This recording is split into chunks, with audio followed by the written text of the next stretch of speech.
Hello, we're in CAD Basics again, and for this video we are going to be working in an introduction to assembly design. We will be specifically focusing on mating parts, and we're going to complete this exercise.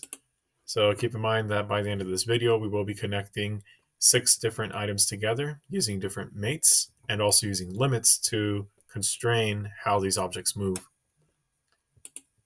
So we first want to begin by clicking here and opening up a document and then creating a copy. So in this situation, I already created my copy, and this is what this looks like right here. So the very first step, what we want to do is rename our document. So we do want to click on Assembly 1. We rename it as Clamp Assembly. So we right click, click Rename, and title it Clamp Assembly, and hit Enter. Now for step 3, we are going to go ahead and click on Insert. We select the current document, and we add all the parts for the clamp parts. So we click Insert, we select all the clamp parts, the fixed clamp, the rod, and the sliding clamp. And we just place it anywhere, and we're going to go ahead and fix this in a moment. We are going to fix this gray bar onto the origin and actually place this triad manipulator on this front face of this sliding bar. So notice we're under the front view. This is the top of the bar right there highlighted. This is the side of the bar, which is the front side. We click check mark. And let's zoom in on this piece right here. And we're going to hold it, double click, or click once. We drag out the slide manipulator and place it on the center of our gray bar. Keep in mind we can move this around. Everything is not fixed and nothing is connected at the moment. So once again, I click, I drag out the manipulator, drag it back on to center it, and I right click on the center of the triad manipulator and I click move to origin. Now at this point, we want to right click on the entirety of this bar and we want to fix the bar. So now we notice that the front face of this bar is connected to the origin. For step 5, we are connecting this rod right here with this fixed clamp. So at this point, we want to click on this face of the rod and then the inner face of this little portion here of the fixed clamp.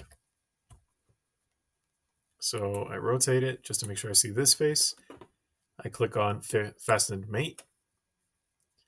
I notice I want to hover above this center of this face right here, and I click on it. And then I click on this portion of this bar right at that part there, right at the center. And then it gets connected, and I hit this check mark. Now for step 6, we are going to use the slider mate to connect the sliding portion of this clamp to the rod, and notice we're going to add some limits. Keep in mind, we're selecting this face here of this clamp, or of this rod, and then this slide bar here will be selected right on this face, but we're going to click right in the center. So keep in mind, we need to use a shift key to make this selection here.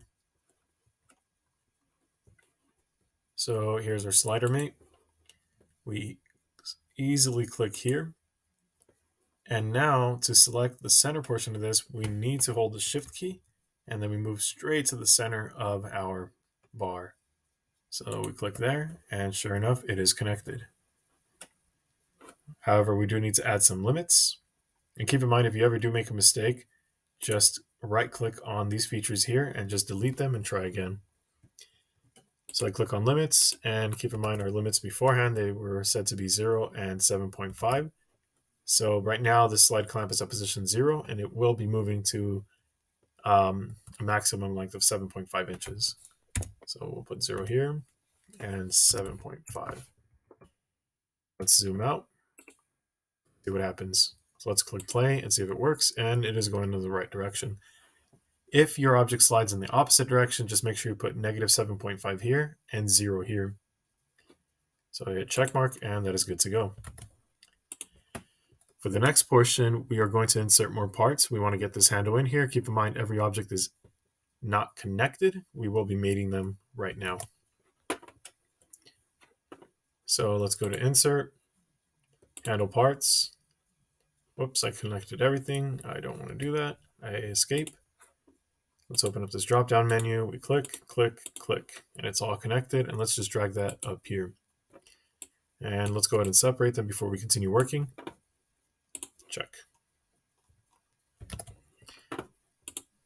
All right, so for this part, we're going to be using the fasten mate to connect this blue rod to this red handle. Notice we're clicking on this face of this blue handle and the inner face of the red handle. My bad, the blue rod and the red handle. So fasten mate, just to be clear, fasten mate. So I click right at the center, and then I'm going to rotate to see the inside of this piece. And I click right there. All right, so this is now connected. We're good. So let's see. And by the way, notice we can slide this. Now we're going to use a ball mate feature to connect this threaded blue shaft to this rounded light blue item, or the stopper. So let's go ahead and do this. So I click on ball mate. I'm going to click on this face here, and then this face here. And we go ahead and check. For slide 10, we're using the cylindrical mate to connect this blue section here with this face of this orange piece here. So let's go ahead and click that there. For this final step, we select our cylindrical mate, and then we want to click on this face here. So we hold shift and click right at the center. We rotate out and we connect that to this portion here, hold shift and click right at the center. Keep in mind, we still need to add our limits of -3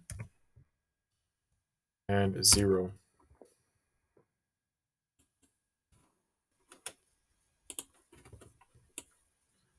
In step 11, we're just checking to see if our object works, and if we drag this, it is functioning. Now we just want to reset every object before we do our final assessment. So we right click on each mate feature and click on reset. So we're resetting everything.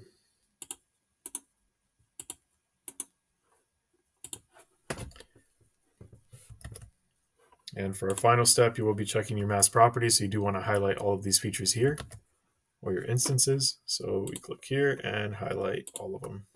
So go ahead and click on your mass properties and you'll be able to check your answer to check for understanding in the following slide.